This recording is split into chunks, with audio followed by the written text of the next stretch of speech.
Salut YouTube, bienvenue sur cette petite vidéo découverte sur Spirit of the North 2, donc le deuxième opus des aventures de notre petit renard islandais.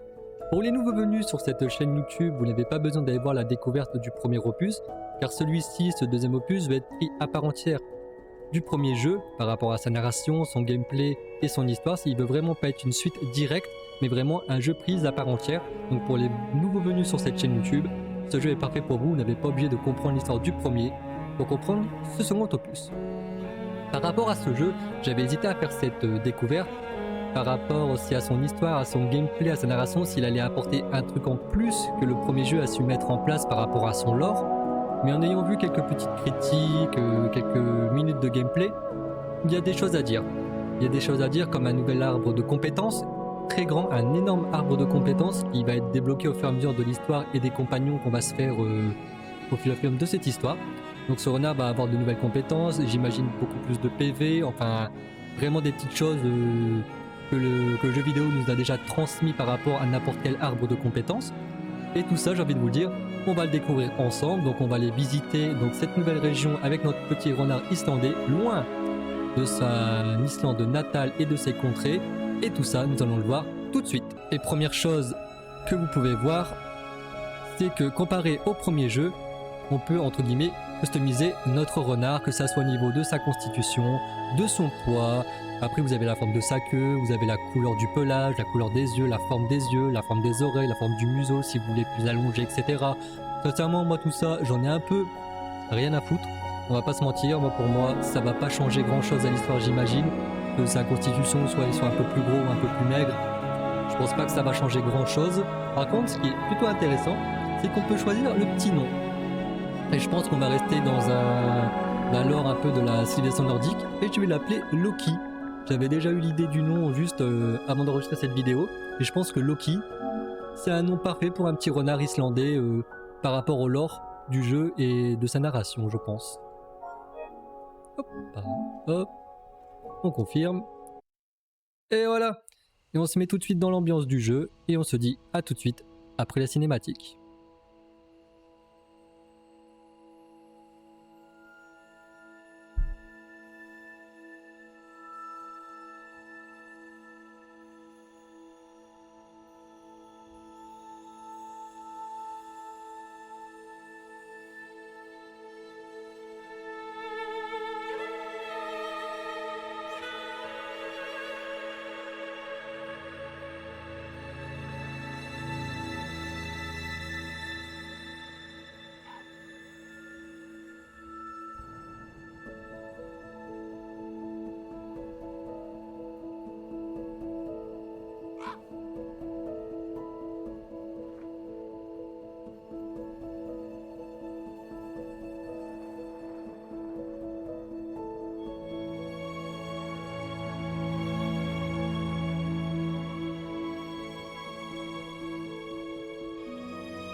Et nous voici donc dans le vif du sujet. Donc nous voici donc dans l'univers de Spirit of the North 2. Donc déjà, je peux vous le dire sincèrement au niveau des graphismes, de la texture que l'on puisse voir au niveau du début de ce jeu, ça a déjà pas mal de... Ça a déjà une plus belle gueule on va dire, on va pas se mentir. Voilà. Donc déjà au niveau des énigmes, toutes les premières il y a toujours un petit animal pour vous indiquer quoi faire, quoi prendre. Donc là, hop, c'est assez intuitif au niveau des premières énigmes. Donc j'imagine qu'au fur et à mesure de l'histoire quand même, ce sera un peu plus corsé. Je l'espère, parce que sinon le jeu, je pense qu'on va vite le terminer. Mais non. Mais déjà, que ça soit au niveau de la texture, au niveau du renard. Non, il y a eu une belle remise en fonte et franchement, non, c'est très quali, c'est très propre pour le moment. On va y voir dehors.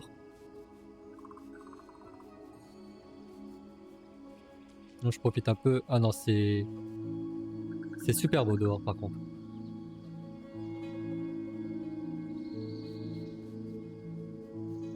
C'est très très beau dehors. Graphiquement, c'est beau, on va pas se mentir. Hop, donc là j'imagine petite zone tuto. Alors, se baisser L3. Ok.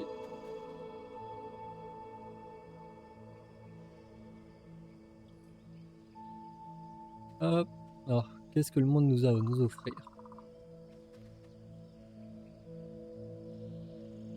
Alors, c'est magnifique. Là, ils ont fait un bel effort au niveau graphique, on va pas se mentir. Comparé au 1, il y a une énorme différence. Si vous voulez voir une comparative, allez voir la vidéo découverte sur le premier et vous verrez qu'il y a une réelle différence au niveau graphique et au niveau de la DA. Sauce ciblée. Ah, ça par contre, les sauces ciblées, j'avoue que c'est pas un truc que j'apprécie énormément.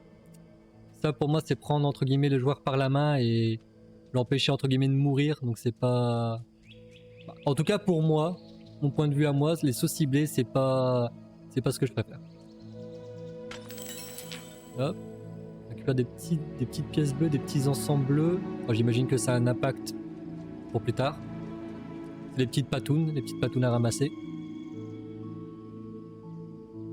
Ah, voilà pourquoi les sauces ciblées, je trouve ça... Ah, et donc il y a aussi une gestion des dégâts au niveau des chutes. Par contre, j'ai chuté de 2 mètres. Faut pas abuser que je perde un PV quand même. Faudra faire extrêmement attention à ça, j'imagine alors.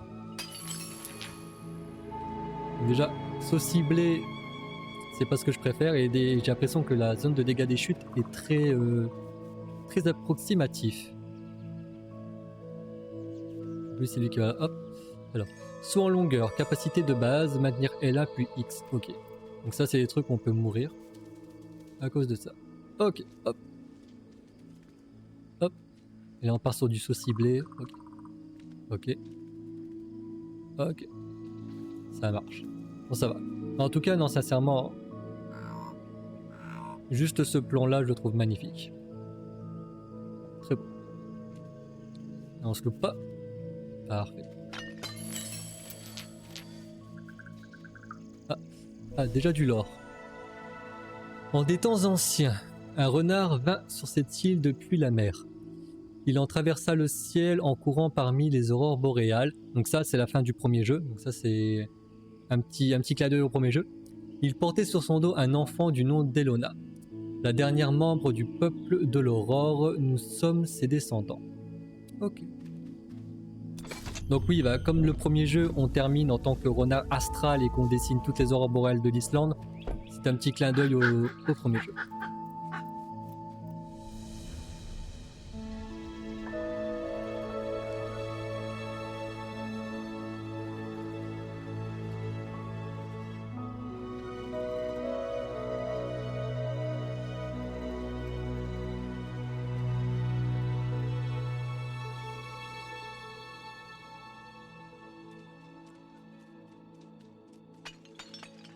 On va tout ramasser tant qu'on y est. Hop. Donc courir, c'est là. Ah, par contre, point positif, je trouve, c'est que le monde a l'air un peu plus vivant. Un peu plus vivant. Pour le moment, j'ai vu un renard en plus, 2 renards en plus. Parce que c'était un peu le défaut du premier jeu, c'est que des fois on était vraiment seul, sans bruit, sans son, sans musique, et des fois c'était un peu pesant, et je trouvais que le monde était un peu vide par rapport à ça. Donc j'espère que le monde sera un peu plus vivant de ce côté-là. Statue d'Elona. Toute vie commence auprès d'Elona, sa flamme bleue vous ramènera dans le monde des vivants. Si le renard meurt, il réapparaîtra à la dernière statue que vous avez visitée. Ok, les checkpoints.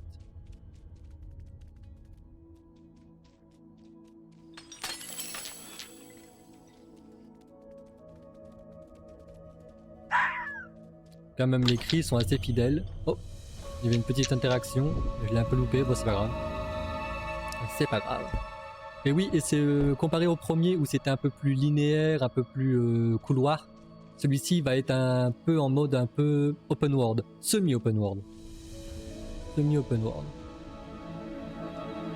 C'est vraiment, vous pouvez aller visiter n'importe quel endroit, j'ai envie de vous dire. Enfin, qui est éligible à la carte, on va pas se mentir.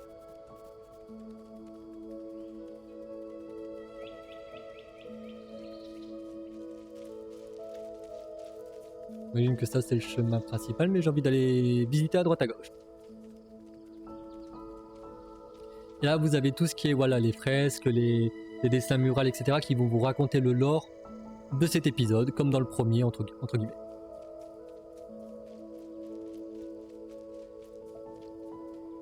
Ah. Petit renard. Il y a quand même des interactions quand on conduit. Alors. Cela dit, lors des nuits calmes, je vois dans mes rêves notre gardien courir à travers le ciel. Le renard vit toujours sur les terres éloignées et il reviendra bien ici longtemps, après ma mort. D'accord, donc ça, en fait ces lieux ont été désertés depuis un moment. D'accord, ça fait un petit moment que malheureusement ces personnes sont décédées. Ah non. Voilà, quand même dans la gestion des dégâts des chutes, j'ai sauté de 2 mètres. Pas abusé. Ça c'est un point négatif je trouve. Là par contre oui, si je veux bien comprendre que si là par exemple je tombe, je perds 2 points de vie, y a pas de souci. Mais là j'ai à peine fait un petit saut quoi. C'est dommage.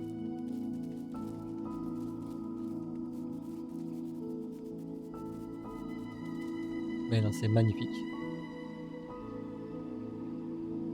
Ah, c'est très très beau. Le jeu est très très beau. J'imagine que ces petites pierres bleues ça va servir à quelque chose. Donc on va les ramasser. On va tout ramasser. Tout trouver, tout le lore. Enfin pas dans cette vidéo en tout cas. Mais moi de mon côté, c'est sûr. D'accord, et là il n'y a pas de ramassage automatique. Ok. Ah, encore du lore.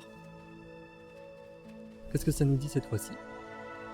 Alors, en des temps anciens, Eona, notre mère, a tous, eu de nombreux enfants et donnèrent naissance à la tribu du renard, de l'ours, du bélier, du loup, du cerf et du corbeau. Les tribus vécurent en harmonie durant des siècles, bénis par la lumière de leurs animaux gardiens. Donc j'imagine qu'au fur et à mesure de l'aventure, on visitera tous ces villages. Là c'est le village des renards. Là on est dans le village des renards. J'imagine qu'après, il y aura tous les autres.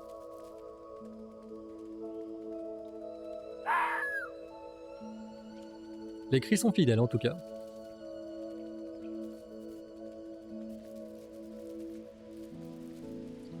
Alors, qu'est-ce qu'on trouve de beau ici pour le moment? Pas rien. Ok, donc première énigme. Vraiment première énigme, donc 2 trucs à activer. De côté, bon, la preuve du contraire. Dans chaque côté, il doit y avoir de quoi activer les lunes des 2 stèles. Qu'est-ce que c'est que ça? Ok. Voilà, donc la première stèle est activée. Et donc voilà, un de nos compagnons pour le moment, j'imagine, le corbeau.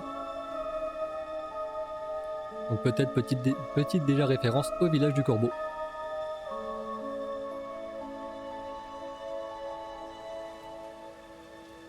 Rune de savoir, on a récupéré une rune de savoir. Les runes. Les runes déverrouillent de nouvelles capacités. Ouvrez le menu du personnage pour équiper des runes. Et alors, qu'est-ce qu'on a? Permet de détecter les parchemins de savoir. Ok. Et comment je la mets? Ah, équiper. Ah d'accord. Ah c'est pas mal. Ok. Donc voilà. Là on a l'arbre de compétences. Bon il y a un peu ma gueule dessus, mais là vous avez l'arbre de compétences qui est assez quand même mastoc. Donc j'imagine qu'il y a pas mal de choses à faire et à découvrir pour ça. Et comment on active la rune? Moi c'est ce que je veux savoir. Parce que la rune là elle est activée. Mais bon. Allez, on va reprendre le jeu tout de suite. Donc sur la petite, normalement sur sa petite queue. Ok. J'imagine que ça doit briller ou ça doit faire un petit son quand on s'approche d'un parchemin pour le lore.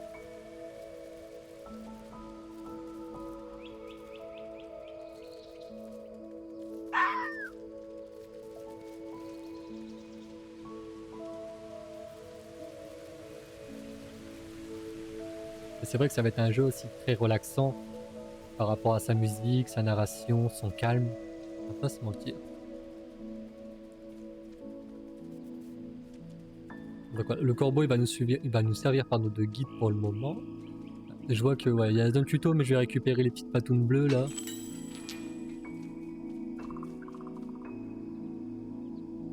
Petite patoune bleue, c'est quoi ça? Ah, c'est rien. Hop. Et hop, ouais, on récupère les patounes. Bon, on n'a rien vu. C'est pas grave.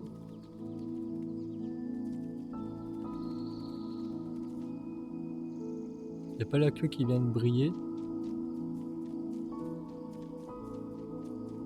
Ah non, c'est juste... on est passé dans l'ombre. De l'ombre à la lumière. Allez. On va continuer.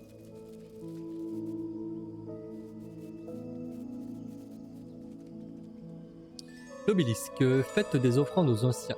Et ils vous révéleront tout leur savoir. Et c'est quoi? Ah d'accord, donc les trucs, d'accord. Donc les petites patounes bleues, ça nous permet donc de faire... d'interagir, pardon, avec les obélisques. Ok.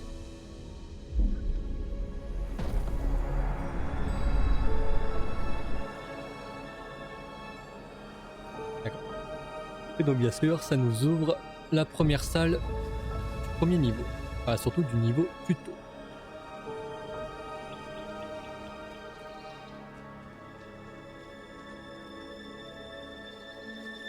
Je me demande si le pouvoir de la rune qu'on a par rapport à trouver... qui nous aide pardon, à trouver les parchemins, si on doit l'activer ou ça s'active tout seul. Donc j'aimerais bien trouver un parchemin vite fait comme ça et voir s'il y a une interaction ou non.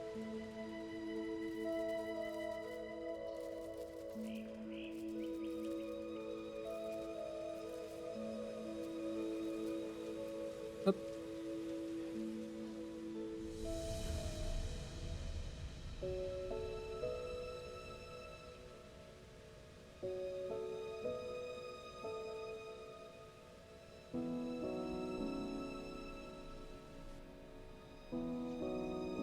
Donc le renard, le cerf, le corbeau, le bélier, le loup.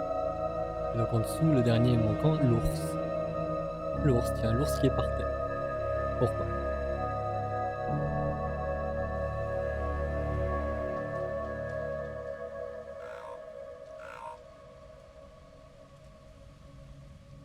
Là par exemple, j'ai un parchemin devant moi. Bon, tant pis, alors. Alors, de mon temps, un chaman de la tribu de l'ours du nom de Grimir a mis fin à la paix entre les tribus et a déclenché une terrible guerre. Ceux qui croyaient toujours en l'ancien animaux se sont mis pour l'affronter. Ok. Ok. Donc la tribu de l'ours, c'est les méchants.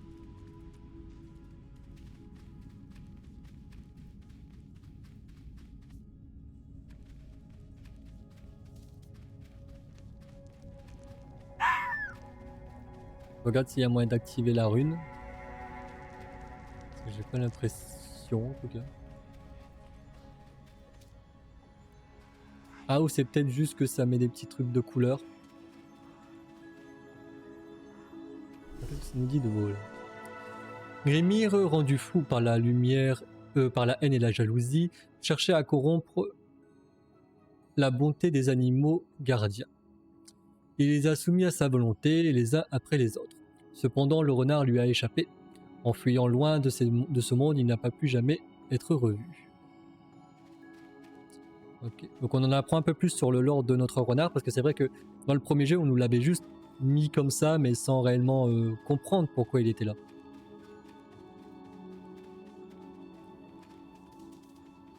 Alors... ça ne sert à rien... Hop. Avec le premier jeu, on nous avait juste mis un renard comme ça et pas plus d'informations. Hop, nouvelle statue, ok. Nouvelle statue, donc on va descendre.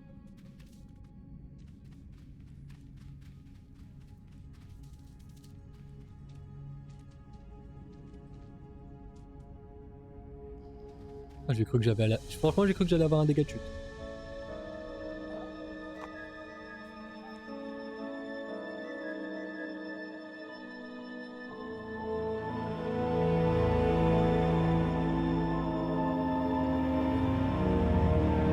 Ah, ce serait pas le chaman. Ce serait pas Grimir. Mais qui a une tête d'ours, on envie de te dire, c'est peut-être forcément lui. J'ai vu qu'il y avait un truc par là intéressant par contre. Oui. Donc là je pense qu'en fait c'est juste ça, d'accord. Alors Grimir a été condamné à mort pour ses crimes et la guerre a pris fin. Mais les terres portaient toujours les traces de ses méfaits et les gardiens n'ont pas pu être libérés de leur corruption.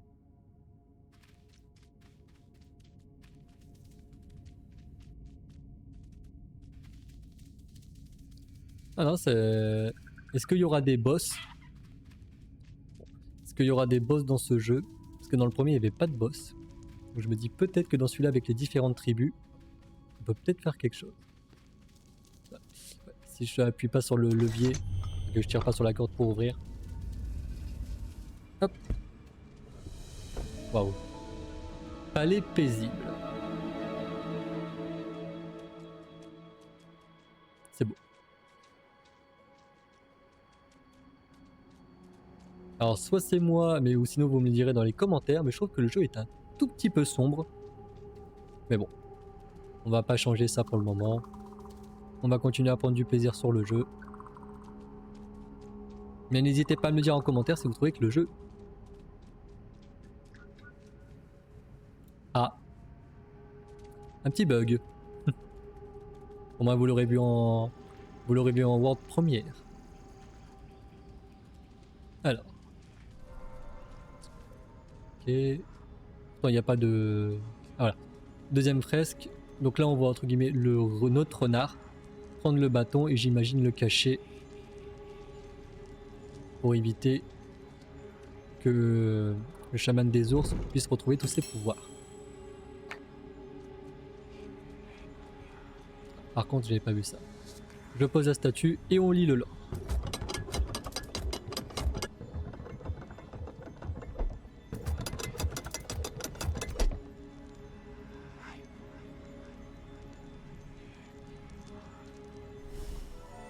Alors qu'est-ce que ça nous dit?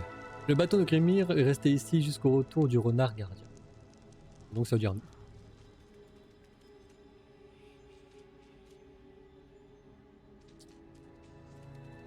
Ça aussi c'était dans le premier jeu où chaque gardien qu'on sauvait on devait trouver son bâton et lui donner. Ah.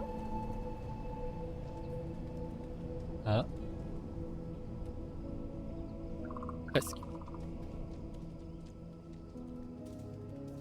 Une nouvelle statue. Point de sauvegarde. Ah donc c'est... Ah d'accord, donc ce point de sauvegarde c'est le point de sauvegarde qu'on a eu en bas. Ok.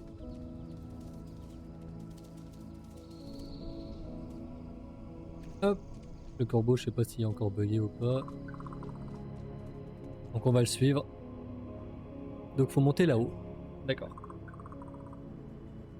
Vas-y, le jeu est très simple et très intuitif au niveau que ça soit des énigmes et également de juste suivre un chemin.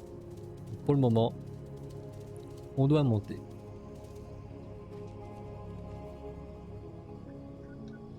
Ouais, c'est ça. Donc on suit le corbeau pour le moment.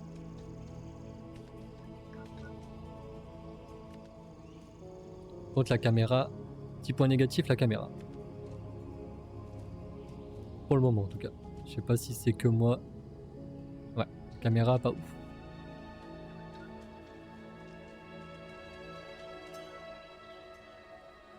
Ah, c'est magnifique. Alors les paysages, les panoramas sont magnifiques. On va dire que ça remplace, ça rattrape pardon, la caméra pour le moment.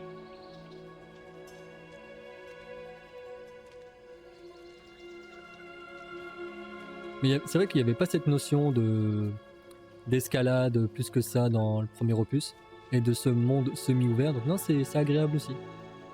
J'espère pas qu'ils vont pas nous mettre des quêtes à la Far Cry, à la Ubisoft, parce que là, ce serait pas ouf.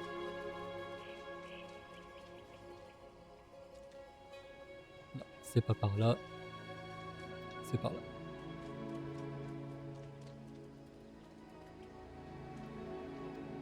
C'est vrai que les sauts ciblés, je les prends. Je prends mon temps pour les prendre parce que j'ai pas envie de tomber et tout refaire.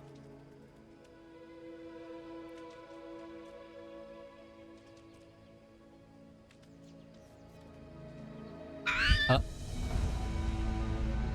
Oups. Ah là, franchement, je suis désolé, je savais pas. J'ai vu un trou, bah je me suis dit, ah, c'est là. Ah. Bon bah, première mort, hein. Au moins, on va avoir la mécanique de, voilà, de respawn. Voilà. Par contre, le bâton, je l'ai plus. Ah. Bon, j'imagine que de toute façon, j'en ai plus réellement besoin. Ça m'étonnerait qu'il soit reparti en bas. Ah, par contre, faut tout remonter. Oh. On va se dépêcher. Mais c'est vrai que la mort là était un peu stupide de ma part. J'ai vu un trou, j'ai foncé dedans, j'avoue. Attiré par les trous. Oula, oula, oula, oula, oula, oula. Ah, le renard il a pas aimé là. Ah, c'est vrai qu'on peut faire des petits sauts comme ça aussi. Pas obligé d'avoir les sauts ciblés. Alors voilà pourquoi j'aime pas les sauts ciblés. Eh, j'espère pas refaire la même erreur. Ah, les sauts ciblés, c'est... Ah, j'espère qu'on peut les enlever parce que... C'est affreux. Pour moi, je trouve les sauts ciblés, c'est affreux.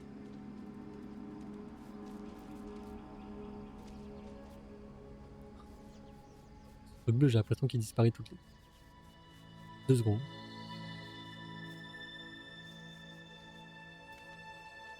Je sais qu'il faut prendre son temps pour les sauts ciblés, mais j'aime pas,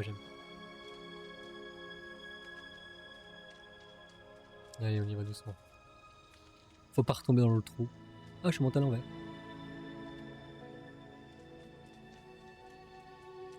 Heureusement que la musique est là pour calmer un peu.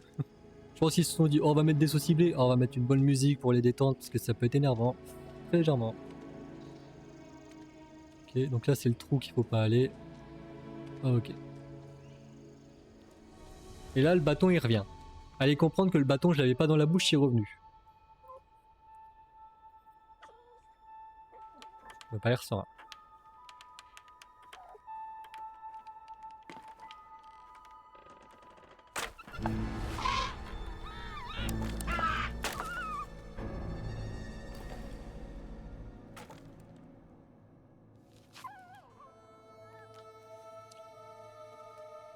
J'ai cru qu'ils allaient nous faire comme dans le premier jeu où même pas de 30 premières minutes de jeu le renard meurt.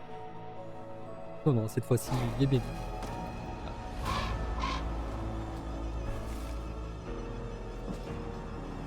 Ah, on a peut-être réveillé le méchant de l'histoire, le beau chaman des ours. Donc Grimir. Ok, donc on l'a réveillé.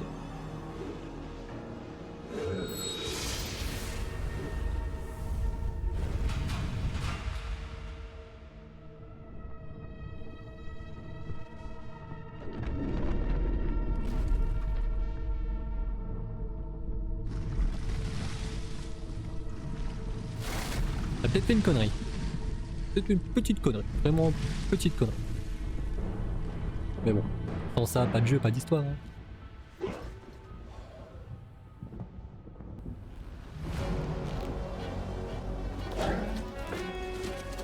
Vas-y le corbeau, tue-le. Ah. Ah, j'ai cru que le corbeau il était mort et qu'il était parti avec lui. Ça aurait été chaud. J'aimais bien ce petit corbeau. Alors.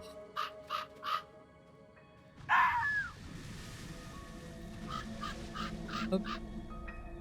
On va suivre le corbeau. Moi j'imagine que la lave ça tue, ça one shot quoi.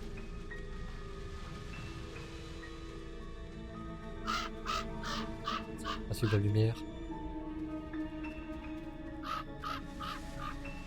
Après je sais que j'ai vu, bon pour le moment ça m'est pas arrivé, mais je sais que quand tu meurs, en fait tous tes petits trucs bleus, ils sont comme dans Elden Ring ou Dark Souls. En fait tu peux les récupérer, c'est comme si c'était tes âmes et tu récupérais tes points pour tes compétences etc. Et comme je suis pas encore mort... Ah si je suis mort dans le trou. Ah mais est-ce que ça compte réellement J'aurais pu les récupérer, je pense pas. C'est vrai que je suis mort dans le trou, j'avais déjà oublié. Non. Ça, c'est la mort assurée.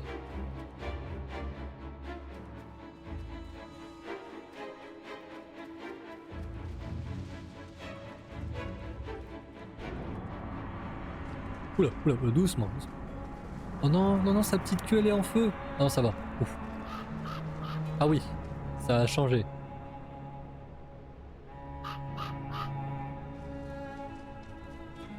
Peut-être fait une belle connerie en réveillant l'autre. Bon. On va continuer. Ah merde, non, non, non, non, non, non, non, brûle pas, brûle pas, brûle pas, brûle pas, brûle pas. Non, meurs pas, meurs pas, meurs pas. Comment on fait? Mais l'autre il s'est éteint tout seul, pourquoi il s'est éteint et pas moi? Pourquoi moi je suis mort? L'autre sa queue elle s'est éteinte. Bon comme ça au moins on verra le système que je vous parlais au niveau de la mort par rapport à la stèle. Attends. Ah ouf. Oh que j'ai eu peur. Bon je m'en fous de recommencer là, y a pas de souci. Je pensais qu'on allait recommencer encore beaucoup plus loin. Bon allez. On va pas faire deux fois la même erreur. D'accord, donc la corruption est déjà là. Contre c'est un peu embêtant qu'ils m'ont pas juste remis dehors. Quitte à me remettre quelque part, ils auraient pu me remettre dehors. J'hésite. Ouf. Je pensais que la lave elle allait pas arriver, mais je pense qu'elle arrivait juste après mon saut. J'ai peut-être eu de la chance. Là j'ai fait la même erreur.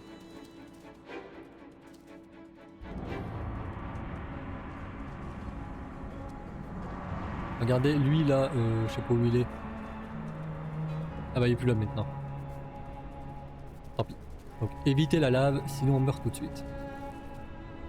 Quand même perdre 4 points de PV juste en marchant dans de la lave. Voilà, c'est ce que je disais. Et là, si normalement je fonce dessus, je récupère toutes mes... Voilà, je récupère toutes mes âmes. J'avais rien, j'ai l'impression. Ah c'est vrai que là le... Ouh, c'est traite. Oh je l'ai vu au dernier moment la lave là, c'était traite. Le village des renards... Il a pris un coup. Ah je suis un peu le leader en fait. Je suis un peu le chef de la meute.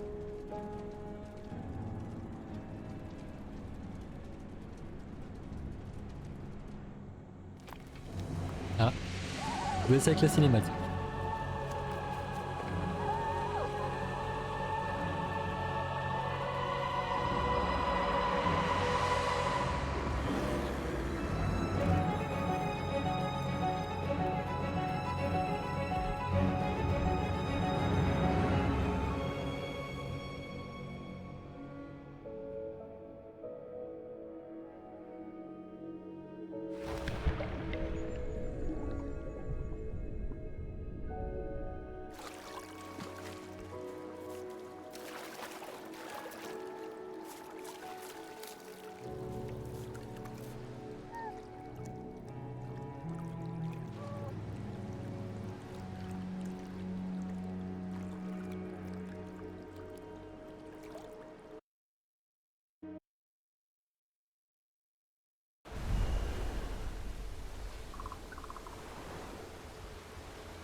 Et je pense que pour cette petite découverte, nous allons nous arrêter là. Bon, on a fait tout ce qui était le prologue, on a un peu le speech de l'histoire par rapport aux différentes tribus, aux différents aussi animaux protecteurs. Donc je pense que pour le moment, bah, ça m'arrêter là pour cette découverte. Et voilà, je pense qu'on aura fait une bonne session, une bonne vidéo pour YouTube et je pense que ça devrait vous plaire. Et en tout cas YouTube, merci d'avoir regardé cette vidéo, j'espère que celle-ci vous aura plu, que vous avez pris du plaisir à découvrir ce jeu autant que moi et surtout avec moi. Si vous avez aimé cette vidéo, n'hésitez pas, le petit pouce bleu, le petit commentaire, un abonnement ça mange pas de pain et si c'est le cas, grand merci à vous. D'ici là, on se retrouve d'ici peu sur Twitch, également pour d'autres vidéos sur YouTube. Prenez soin de vous, à bientôt, salut!